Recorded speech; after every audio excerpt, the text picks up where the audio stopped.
Muy buenos días, bienvenidos a la tercera edición de las cápsulas de conocimiento de acceso a mercados en la Comunidad Andina, organizado por el Área de Defensa Comercial de la Secretaría General con el objetivo de fortalecer el uso y conocimiento de la normativa andina, así como también de brindar información necesaria a todos los participantes de la subregión. En este tercer y último capítulo dedicado al tema de libre competencia, abordaremos el estándar del bienestar del consumidor y su interpretación en la normativa andina. Un mercado que opera bajo condiciones de libre competencia va a garantizar condiciones de eficiencia asignativa, técnica, dinámica y económica, de tal forma que garantice y maximiza el bienestar económico y por ende el bienestar de la sociedad. Sin embargo, en aquellos casos donde ocurren o surge una falla de mercado, es muy probable que no se logre alcanzar el statu quo de la concurrencia entre empresas, llegando en algunos casos a provocar situaciones de deterioro de la misma. Desde la decisión 608, vamos a analizar de qué manera las prácticas restrictivas y de abuso de posición de dominio pueden generar afecciones al bienestar de los consumidores. Para ello, invitamos a nuestros expositores quienes son funcionarios del área de acceso a mercados de la Dirección General de Comercio de la Secretaría General de la Comunidad Andina, la abogada Laura Ardila y el economista Mateo Arauz. Les recordamos a los participantes que pueden realizar sus preguntas por medio del chat de la plataforma. Las mismas serán respondidas luego de la ponencia. Laura, Mateo, bienvenidos.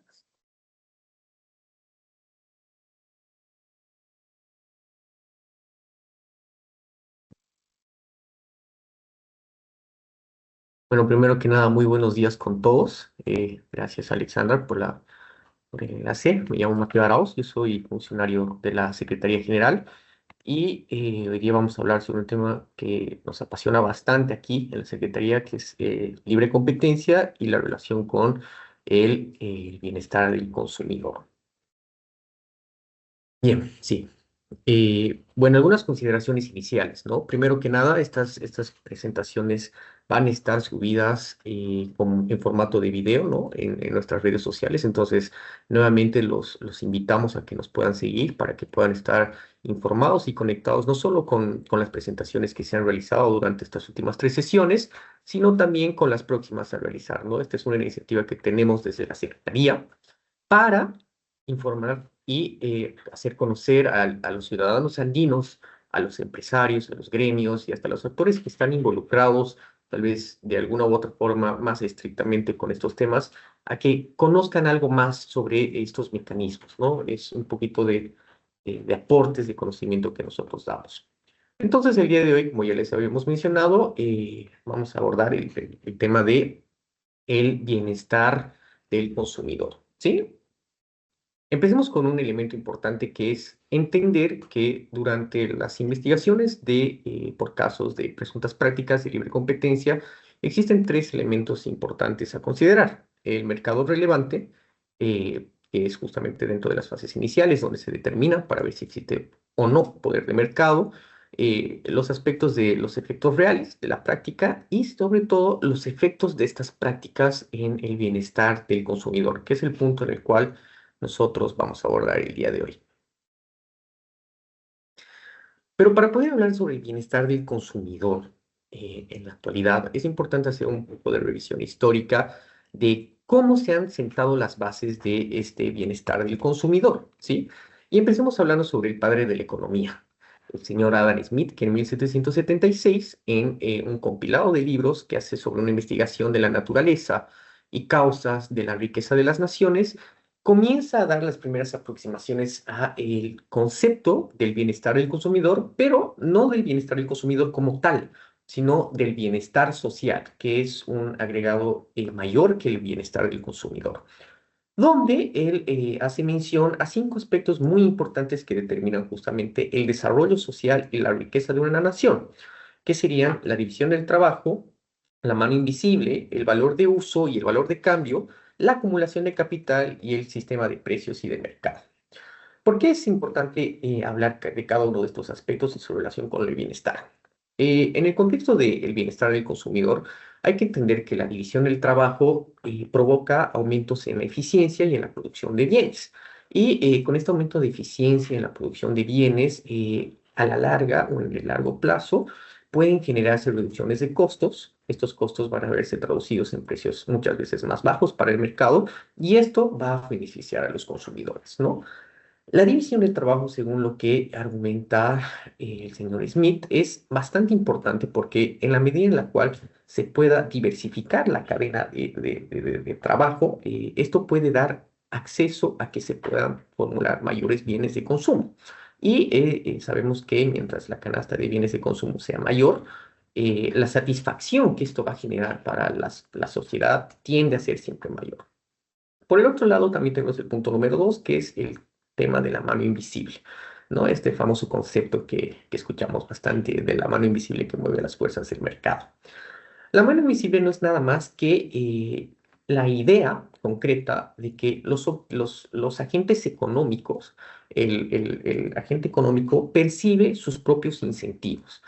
En términos sencillos, uno, por ejemplo, lo que menciona, ¿no? El panadero no hace el pan porque le gusta vender sus conocimientos, digamos, metidos en la comida a la gente. Lo hace porque está buscando una ganancia y esa ganancia es el incentivo adicional que se tiene y el que mueve justamente las fuerzas del mercado. Entonces, ese incentivo, esa mano invisible, como lo determinan, es lo que favorece un entorno competitivo. ¿Por qué? Porque a la larga los productores van a tener que innovar y van a tener que siempre estar buscando la mejora de la calidad de sus bienes y servicios, que a la larga nuevamente va a generar mejoras en el bienestar de los consumidores. Luego viene el tema del valor de uso y el valor de cambio, que son dos conceptos bastante estrechos y relacionados, pero que tienen un potencial diferencial en cuanto a la perspectiva discrecional de cada uno de ellos. Cuando nosotros hablamos de valor de uso, hablamos de que es un concepto que utilizamos a la utilidad que un bien proporciona a un consumidor, frente que el valor de cambio se refiere al poder de compra que un bien tiene dentro del mercado, ¿no? Son dos conceptos totalmente distintos. En términos, un ejemplo súper sencillo, supongamos que estuviéramos dentro de un desierto y tenemos una botella de agua y un diamante. En términos del valor de uso y el valor de cambio, en un desierto, por ejemplo, el que tendría mayor valor de uso y de cambio sería, por ejemplo, esta botella de agua y no así el diamante, pese a que el diamante es mucho más caro. Ese es un concepto que Adam Smith establece en su libro.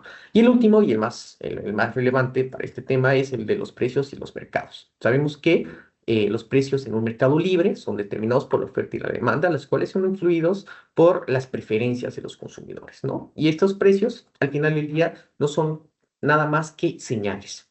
Señales de preferencia que lo que buscan es maximizar al final del día las utilidades por selección de los consumidores.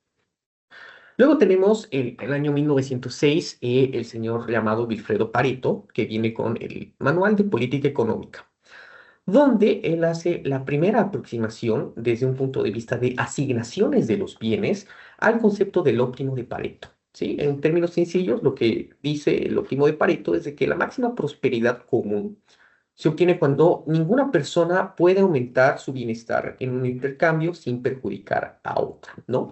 Esto establece un concepto de intercambio de asignaciones sin la necesidad de entrar más a detalle sobre el consumo preferente de los individuos, ni mucho menos asignaciones de valor numérica que se le puede dar a estas preferencias. Lo ve desde un punto de vista más cualitativo que cuantitativo. ¿Y por qué son estos dos elementos importantes? Porque vamos a entrar en lo que dentro de la rama de la microeconomía se denomina como la teoría del consumidor. Esta teoría del consumidor sirve para sentar las bases de lo que puede ser un proceso de maximización de utilidades, ¿sí? Una maximización de utilidad no es nada más que buscar la mejor satisfacción posible de un individuo cuando está consumiendo bienes o servicios. Por la teoría del consumidor se sabe que la mejor situación para los consumidores es el estado de competencia perfecta. ¿Por qué? Porque en el largo plazo el estado de competencia perfecta lo que genera es que los precios sean equivalentes al costo marginal, que no es nada más que elevar el costo de elevar en una unidad adicional la producción de un bien. Y esto sabemos que maximiza el excedente del consumidor. ¿Por qué? Porque al estar en un precio que sea lo suficientemente competitivo para estar dentro de un mercado, maximizamos la canasta total de consumo de un agente económico. Entonces, estos son los tres elementos importantes que sientan las bases. Y bien, ahora hablando en la actualidad sobre este tema del bienestar del consumidor, hay que entender que dentro de los objetivos de la libre competencia, sabemos que la finalidad es muchas veces buscar esta mejora o preservar el bienestar del consumidor dentro de una economía. Es por ello que, bueno, sabemos que hubo una fuerte influencia de las teorías económicas para la construcción de este bienestar y que durante, digamos, la aplicación de las de las investigaciones y de las leyes que van en promoción y defensa de la libre competencia, tal vez hubieron ciertos desvíos, vamos a llamarlos, respecto de el objetivo principal que era justamente buscar mercados más competitivos, ¿sí? En esa línea existen dos escuelas de pensamiento sobre qué es lo que pasó en ese momento, qué es lo que está pasando hoy en día.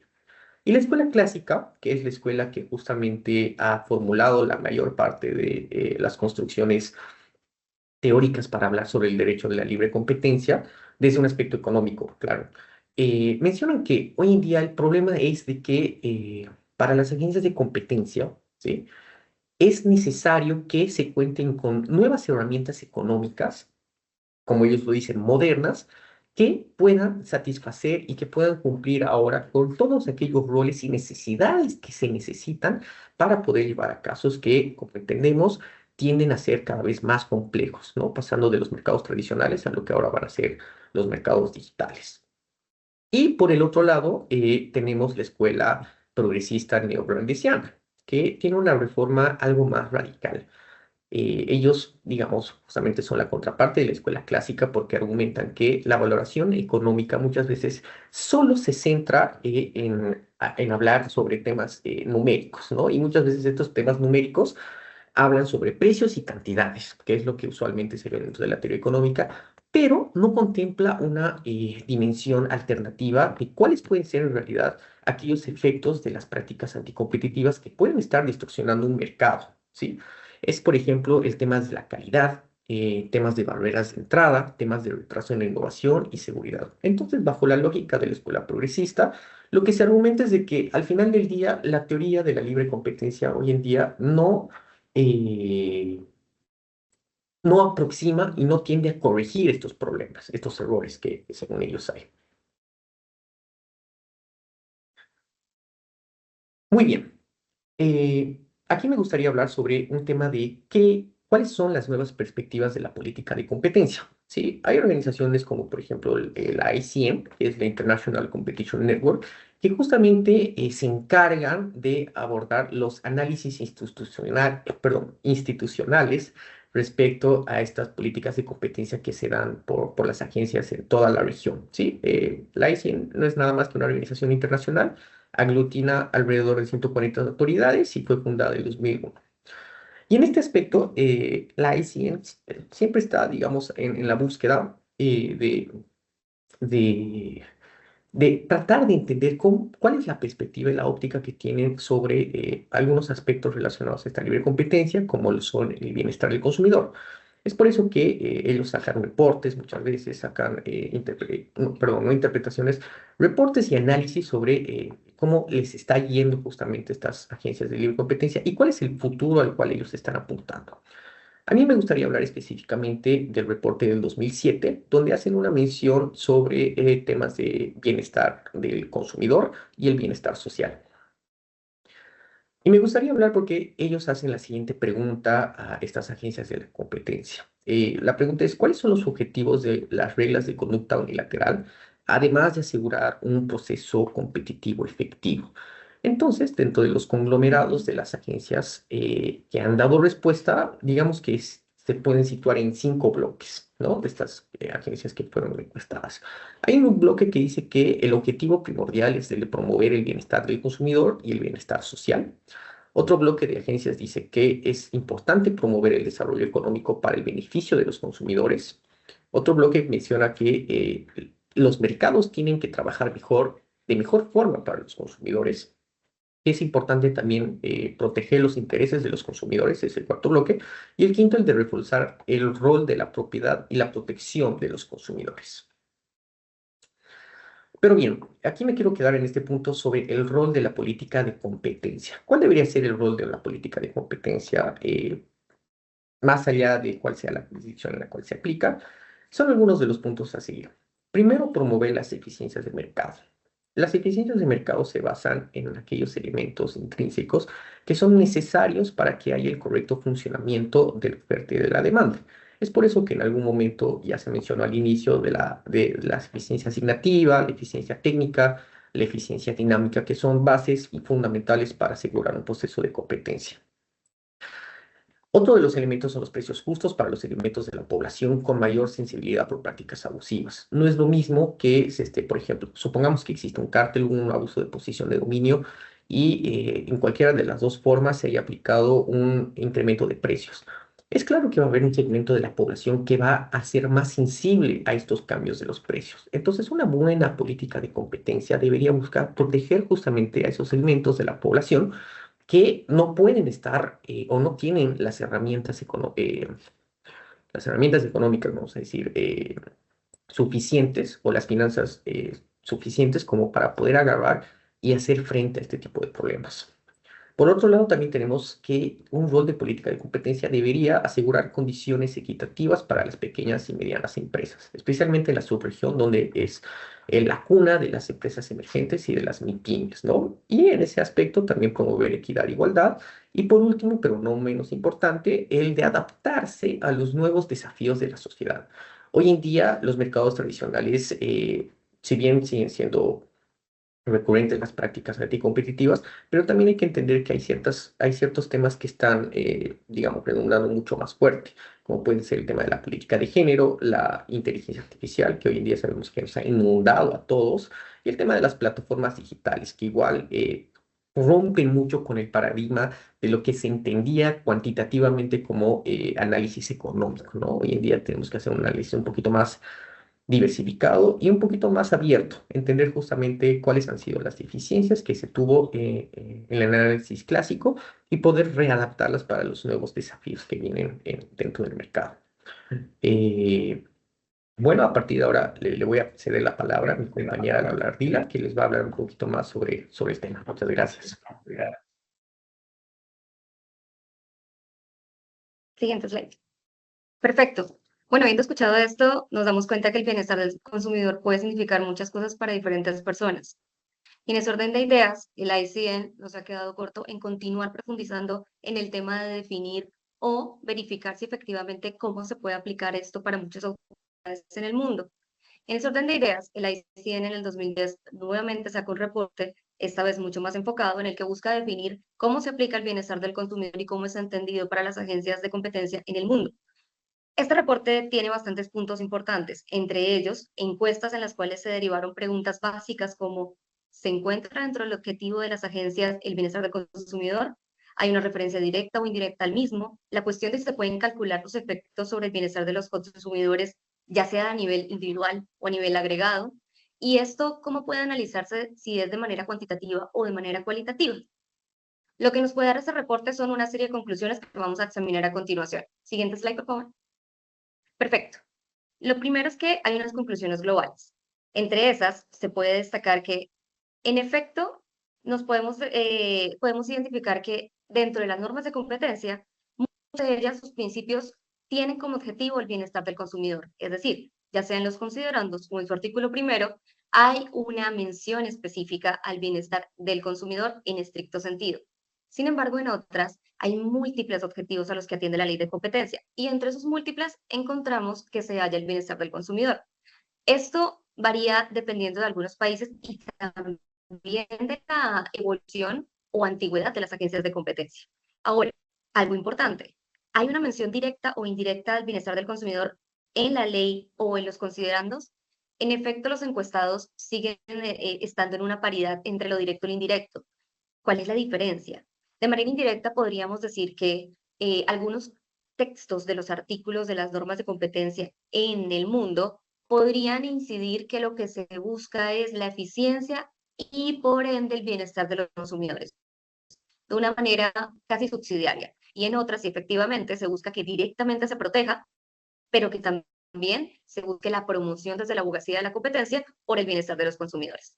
Una tercera conclusión importante y es, ¿qué se entiende por bienestar de los consumidores? Y aquí continuamos con una paridad.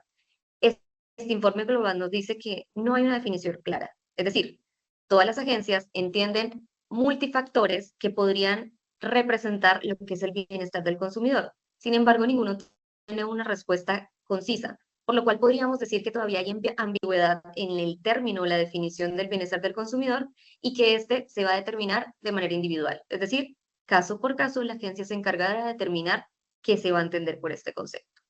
También es importante que sea estandarizado, y en este hay una mayoría absoluta dentro de los encuestados, y es cómo se debe probar.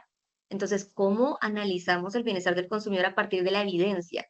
Y aquí sale la prueba del detrimento del consumidor. Esto es cuantioso, costoso, y puede representar esfuerzos bastante grandes y de esfuerzos de personal de las agencias de competencia. Por ende, no es, digamos que no está delimitado como tal para muchas de las agencias del mundo. Y finalmente, muchas agencias efectivamente buscan porque el análisis se haga meramente de manera económica, es decir, análisis cuantitativo. Sin embargo, hay unas agencias que estiman que esto puede ser una mixtura entre el análisis cuantitativo y el análisis cualitativo. Y eso también se centra un poco en lo que les mencionaba de se va a determinar caso por caso si efectivamente el cálculo o los costos del bienestar del consumidor serán individuales o de manera agregada. Siguiente slide. Ahora bien, vamos a aterrizar un poco en el bienestar del consumidor para los países miembros. Nosotros como comunidad andina, en efecto, contamos con una norma de competencia. Sin embargo, nuestra norma de competencia también se nutre y buscamos que nuestra norma esté alineada armónicamente con las normativas nacionales de los países miembros. En este orden de ideas, vamos a examinar un poco la legislación de Bolivia en materia de competencia. Aquí tenemos algo en particular, y es que en el momento de la promulgación de la decisión 608, el Estado Plurinacional de Bolivia no contaba con una norma específica en materia de competencia. En ese orden de ideas, nuestra norma entró a tener un carácter dual, es decir, aplicada de manera supranacional, pero también tenía un carácter de aplicación nacional. En ese orden de ideas, la norma de la 608 se aplicó de manera inmediata al orden nacional de Bolivia hasta tanto se expidiera una nueva ley de competencia. En efecto, la nueva ley de competencia se expidió, cuenta con un decreto supremo, y para el análisis del tema del bienestar del consumidor, un poquito comparativamente con el reporte de la ICN, podemos observar que Bolivia cuenta dentro de eso, considerando con la mención específica al bienestar, pero con un agregado diferente, y es que Bolivia hace la mención al bienestar de la sociedad. Ahí es donde encontramos que sí existe un carácter ambiguo para cada agencia, y cada una determinará qué considera en efecto por este concepto. No se delimita Bolivia solamente en el considerando. Cuando tengan la oportunidad de leer la norma de competencia de este país, podrán observar que también dentro de el cálculo o básicamente la calificación de las conductas, artículo 12, determinan que efectivamente si se encuentran eficiencias dentro de una aparente conducta anticompetitiva, esa eficiencia va a estar analizada a partir de las aportaciones netas que se puedan haber hecho al bienestar del consumidor. Y esto es importante porque aquí lo traemos casi que en un estándar de prueba para verificar si estamos o no ante una práctica competitiva. Y aun cuando sea anticompetitiva, la eficiencia va a estar dentro de un carácter superior a partir del bienestar del consumidor generado. Pasamos a Colombia. Colombia cuenta con una norma de competencia bien antigua, modificada a través del tiempo y bastante robusta, y en efecto también encontramos en su artículo tercero que hace una mención al bienestar de los consumidores y la eficiencia económica. Es importante también mencionar que en Colombia la libre competencia es un derecho constitucional. Entonces, protegido de manera constitucional, atiende a un interés superior. Entonces, todo el bienestar del consumidor siempre va a estar centrado en la búsqueda de un interés superior a nivel nacional. También es importante que la norma colombiana ha distinguido perfectamente qué se entiende entre protección del consumidor y bienestar del consumidor. De manera comparativa, la ICN también trae una pregunta a colación, y es si las agencias podrían diferenciar cuándo se protege el consumidor y cuándo hay un bienestar del consumidor. La norma colombiana lo distingue, porque la protección al consumidor estaba en la búsqueda no limitativa, pero sí enfocada a la calidad del servicio que se le está prestando al consumidor. En cambio, el bienestar del consumidor en Colombia es superior en rango porque no solo busca la calidad del servicio, sino que se suman otros criterios adicionales para poder estimar. Siguiente slide. Ahora vamos con la norma ecuatoriana. La Ley Orgánica de Competencia de Poder de Mercado tiene en su objeto número 1, aquí lo encontramos de manera clara, justamente prevenir, corregir, eliminar el abuso, pero si nos vamos a la parte final, encontramos que lo hace buscando la eficiencia del mercado, del comercio justo y el bienestar de los consumidores y usuarios. Eso es importante porque menciona el bienestar general y de los consumidores usuarios. Es decir, así como la legislación de Bolivia maneja una apropiación bastante individualizada de qué podría entenderse por bienestar del consumidor. También es importante que dentro del texto normativo de la norma de competencia ecuatoriana tiene un carácter bastante robusto el tema del bienestar del consumidor en otros articulados. Es decir, su objeto y su referencia es completamente directa en la búsqueda de la eficiencia, pero también del bienestar. Ahora pasamos al decreto legislativo 1034 para el país de Perú. En este caso, se atiende directamente en el artículo primero. Como ustedes podrán ver, de manera directa, la ley prohíbe las conductas anticompetitivas, pero también busca promover la eficiencia económica de los mercados. Hay un agregado especial y es que también en la norma peruana se ha abogado por el tema de la competencia, es decir, buscar dentro del apartado de la abogacía de la competencia que se promueva el bienestar de los consumidores. Pasamos al bienestar del consumidor desde la perspectiva del derecho de la competencia comunitaria. Nuestra norma andina, como ustedes ya la conocen en cápsulas anteriores y la hemos explorado, es la decisión 608. Sin embargo, algo que ustedes de pronto no conocen porque hace parte del backup de la construcción de la 608 es que la anuencia y la voluntad de los países buscaba también que la norma supranacional contara con un bienestar del consumidor y en este caso un consumidor andino. ¿Cuál es el consumidor andino? No solamente las pymes que se han nombrado, el objeto de lo que busca nuestro libre comercio y mercado común, o trazos de mercado común que tenemos como subregión andina, sino que también se apropiara de los socios entendidos como agentes económicos que participan de la subregión. Nuestro objetivo en la 608 apunta directamente y con una referencia clara al bienestar del consumidor. Sin embargo, tampoco hemos contado con un concepto unívoco. Y esto es importante hacerlo notar porque es una normativa que reúne o busca el espíritu de 4 países miembros para la subregión. Por lo tanto, es importante denotar que si los demás países de manera individual no han establecido un concepto claro, de nivel subregional lo que nos queda a nosotros como autoridad de investigación es adoptarle o apropiarle un concepto dependiendo de cada caso en concreto. Y esto lo vamos a ver a partir del intérprete de la norma comunitaria. Siguiente slide. De manera anterior, vamos a unas conclusiones antes. Nuestra norma 608 sobre el bienestar del consumidor tiene 3 conclusiones básicas que ustedes las podrán notar. El primero es que efectivamente, de acuerdo con el reporte de la ICN, nosotros tenemos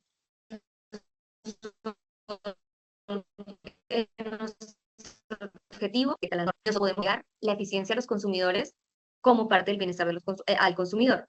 Y lo más importante es que dentro de nuestro catálogo de medidas cautelares, una de las justificaciones que pueden usar los solicitantes dentro de un procedimiento de investigación por conductas anticompetitivas es justamente la protección al bienestar del consumidor.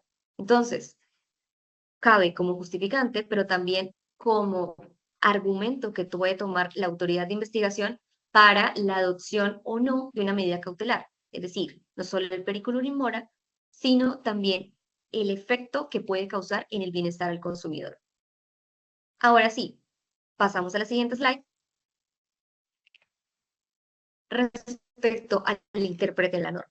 En orden de ideas, de manera individualizada, la Secretaría General de la Comunidad en el procedimiento de investigación por conductas anticompetitivas o distorsión a la competencia podría aplicar efectivamente o podría establecer un estándar de bienestar al consumidor siempre y cuando se haga de manera concreta a cada caso en particular. Y esto no lo puede traer a colación el intérprete que es nuestro Tribunal de Justicia de la Comunidad Andina, quien en diferentes interpretaciones prejudiciales ha dado algunos criterios para que se pueda considerar qué se entiende o cuándo podría aplicarse el bienestar del consumidor. Sin embargo, aquí es importante trazar las partes básicas de cuándo se menciona para el tribunal el bienestar del consumidor. Lo primero es que en materia de libre competencia, la directa protección va a al bienestar del consumidor o de los consumidores.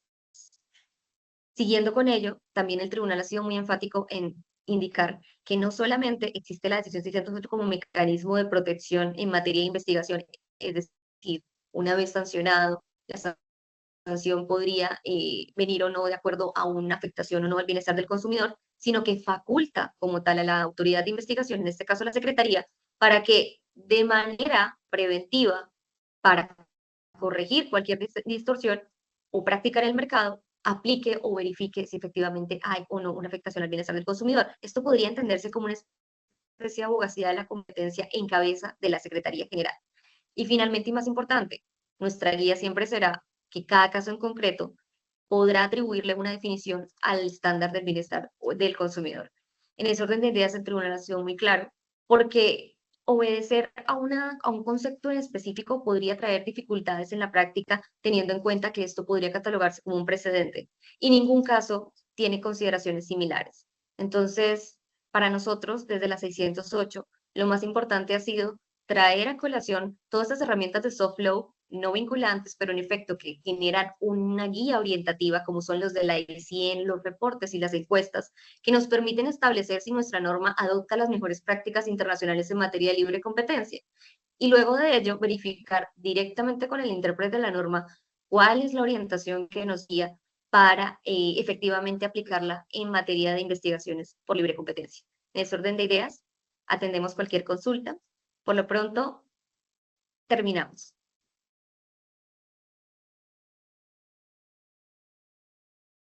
Gracias por la exposición. En este momento damos paso a la sección de preguntas y respuestas. Tenemos una consulta formulada a través de nuestro chat. Dice, ¿cómo podemos evaluar los desafíos del estándar del bienestar del consumidor en los mercados digitales? Bueno, es una pregunta bastante desafiante como también lo indica. Justamente verificando la apropiación de nuestra norma 608, lo que podemos establecer y a grandes rasgos es que no tenemos una verificación de cómo establecer el estándar siempre y cuando no se presente el caso en concreto. En materia de mercados digitales, estamos evaluando si nuestra norma efectivamente es lo suficientemente robusta para atender casos de este tipo. Es decir, si efectivamente ante la irrupción de una plataforma digital que afecte a algún agente económico de la subregión andina, nuestra norma sería lo suficientemente capaz de atender las necesidades de estas prácticas. Ahora bien, nosotros en la Secretaría General de la Comunidad Andina no hemos establecido un estándar de bienestar al consumidor justamente porque muchas agencias, y esto lo indica la ICN, no lo han establecido como un estándar por el grado probatorio, por las dificultades en costos y también de personal que podría significar contar con un estándar específico y que también podría atar a siguientes casos al mismo estándar o a la misma evidencia que se presente para el tema. Entonces aquí lo importante, siguiendo nosotros lo que ha indicado el tribunal, siempre es el atender el caso concreto. En este momento nuestra norma está en proceso de modificación, lo cual nos indicaría que para efectos de la modificación en temas de mercados digitales podríamos establecer si es que llegamos a encontrarlo necesario, alguna orientación que nos pueda dar lugar a un estándar de bienestar del consumidor para mercados digitales en específico. No obstante, podría ser, digamos, discutido o no, dependiendo de la anuencia de los países y la necesidad de que se establezca un estándar como tal. Porque igual es importante recordar, las solicitudes que llegan a nivel comunitario no solo vienen de agentes económicos, pueden venir directamente de las agencias de competencia. Por ende, también para ellos podría ser una dificultad que tengan que establecer o probar un estándar del consumidor en materia de mercados digitales a la presentación de una investigación. Perfecto. Tenemos Ana Cecilia Sotelo, por favor, alzando la mano. Te hemos habilitado el micrófono para que puedas abrirlo y hacer tu consulta directamente. Adelante, Ana Cecilia.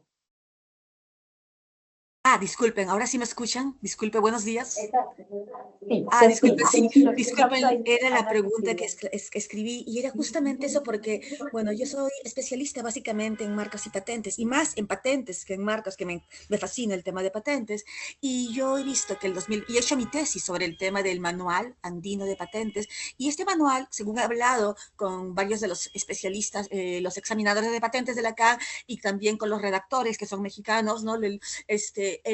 Se elaboró en base a una suerte de consenso. Las oficinas se reunieron por Zoom, hicieron meetings, reuniones y fueron consensuando qué es lo que cada una consideraba, por ejemplo, qué es una invención, qué es una patente de software, cuándo otorgar, cuándo no, qué jurisprudencia les parecía, que todas estaban de acuerdo y encontraron que habían temas en los cuales no había divergencia y encontraron que habían temas en los cuales todas estaban de acuerdo. Y sobre los temas en los cuales estaban todos de acuerdo, hicieron un check y eso lo fueron plasmando en un manual, una guía, perdón, que al final salió y es una guía que a todas las orientes les dicen, miren, el estándar armonizado en este instante es este. Y sobre eso están trabajando ahorita las oficinas, ¿no? Cada cual en su jurisdicción, ¿no? En promover este nuevo manual para promover, ¿no? Que en el futuro, ¿no? Y eso está viéndose, se hagan más patentes de software y se otorguen más patentes y se eviten criterios contradictorios entre la oficina de Perú, Colombia, Ecuador o Bolivia, ¿no?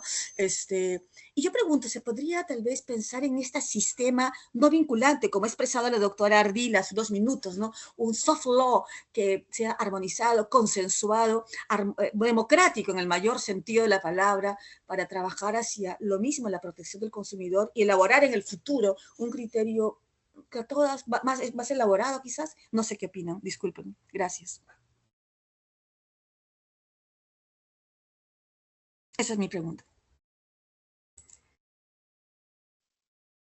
Ana Cecilia, sí, realmente lo que mencionas es bastante importante y el ejemplo que nos traes con el manual de patentes, que efectivamente ha sido un éxito acá en la comunidad andina, y también porque tenía una razón histórica, una razón de peso para poderlo unificar. Sin embargo, como les mencionaba, para nosotros es un buen referente los instrumentos de soft law que se manejan en libre competencia. El ICM para nosotros sigue siendo un referente por múltiples factores y entre esos seguimos los reportes. Si algo nos ha demostrado en la práctica la multiplicidad de criterios de las agencias de competencia, como lo reúne este reporte, es que para las mismas agencias es importante contar con sus propios conceptos y denominaciones sin que en un futuro, es decir, puestos en comparación con otras agencias, signifique adoptar los mismos criterios para uniformizarse. Si bien nosotros somos un bloque regional, si bien somos nosotros una agencia subregional que reúne o busca armonizar una norma para 4 países miembros dentro del espectro comunitario andino, nosotros sí debemos guardar cierta cautela a la hora de establecer un único criterio para los casos de libre competencia en materia subregional. Con esto quiero decir que, tratándose de un tema subregional, nuestros casos no están previstos por ejemplos que puedan darse progresivamente y, digamos, bastante identificados con claridad en el tiempo. Quiero decir, un solo caso que suceda en la subregión andina puede que no se repita. Es decir, pueden haber otros nuevos casos con los cuales nuestras bases para poder haber analizado e investigado un caso anterior pueden cambiar completamente para el siguiente. Entonces, contar con un estándar uniforme para ese caso en particular, un mercado tradicional, por ejemplo, llámese el cemento, llámese los papeles suaves, de cualquier tipo de mercado tradicional que ustedes conocen, pasarlo, por ejemplo, a la pregunta de mercados digitales podría romper completamente con el propósito de nuestra norma y también ser inaplicable. Si bien es cierto que lo que mencionas sería posible que digamos, podamos comentar una guía orientativa que reúna los 4 estándares de bienestar al consumidor o los 4 elementos de bienestar al consumidor identificados en las normas de cada país miembro. Esto sí serviría para efectos de que las personas, en este caso agentes económicos, personas naturales y jurídicas, puedan situarse en el mapa de la subregión y, en cualquier caso en concreto, identificar cómo son las características de funcionalidad de las normas de cada país miembro y también en contraste con la norma subregional. Entonces, por lo pronto, la guía internacional nos dice que no es tan conveniente establecer un único estándar. porque el caso en concreto puede variar significativamente e implicaría adecuar incluso un nuevo estándar. Entonces, seguimos esa trayectoria y sobre la marcha sí podemos a tomar en cuenta la sugerencia de poder contar con una guía orientativa que al menos en principio pueda mostrar estas comparaciones entre los países miembros de la subregión andina. Perfecto. Invitamos a los participantes, a los asistentes, a que puedan levantar la mano y participar. Les habilitamos el micrófono para que puedan intervenir. Mateo, ¿quieres acotar algo? Sí, creo que había una pregunta igual sobre Manuel de Maulón, que decía si el Indecopi está reconocido al nivel de la CAN. La CAN no tiene la facultad como tal para reconocer a una agencia de competencia, pero lo que sí sería importante aquí explicar es de que la Secretaría General de la Comunidad Andina tiene su propia autoridad de competencia, ¿no? Esta autoridad de competencia está encargada de ver temas de carácter subregional, ¿sí? De acuerdo a lo que dice el artículo 5, en dos escenarios totalmente distintos. Lo que el Indecopi tiene facultad es justamente para ver aquellos escenarios que tengan carácter nacional, justamente que afecten a los intereses de los mercados, bueno, del mercado peruano, ¿no? Entonces, eso sí es importante hablar, pero que, eso sí, el Indecopi participa como miembro del Comité Andino de Defensa de la Libre Competencia, el cual está encargado justamente de realizar, vamos a decir, hoy en día, por ejemplo, lo que estamos haciendo es modificaciones a la decisión 608, que es nuestra norma que prevé y protege la libre competencia en la subregión andina. Entonces, tal vez ahí el tema no es de que sea o no reconocido, sino si participa o no en las actividades que promueven la defensa de la libre competencia en la subregión andina, que la respuesta es sí, sí participa. Tal vez me gustaría ahí dar un pequeño acotamiento a lo que mencionó Laura sobre la primera pregunta, que es súper importante, de los mercados digitales. Y es que es importante entender que una de las cualidades principales de estos mercados digitales es de que en muchos de estos mercados no existe una variable de control como puede ser los precios para cuantificar el estándar del bienestar del consumidor, ¿no? Como les había mencionado desde la teoría clásica, usualmente se utilizaban los excedentes del consumidor que pueden ser vistos desde las cantidades y las ventas, y perdón, las cantidades y los precios que toman estos agentes. En los mercados digitales no existe la variable, o sea, lo que se denomina como precio cero es algo que juega un rol muy importante porque juega como un desafío para las agencias justamente a la hora de determinar este estándar del bienestar del consumidor, ¿no? Esas serían las últimas dos acotaciones. Muchas gracias. Perfecto, muchísimas gracias a nuestros expositores. Tenemos a alguien que nos está escribiendo. También les recuerdo que pueden levantar la mano. Nosotros les habilitamos el micrófono para que puedan tener una interacción mucho más simple. Simplemente Manuel y Ana Cecilia agradecen por las respuestas que hemos brindado. ¿Alguien más, por favor, que desee consultar? Podría alzar la mano y nosotros les habilitamos el micrófono. Creo que no tenemos más preguntas. Con esto, muchísimas gracias a nuestros expositores y asistentes. Terminamos este ciclo de cápsulas de conocimiento de acceso a mercados en la comunidad andina.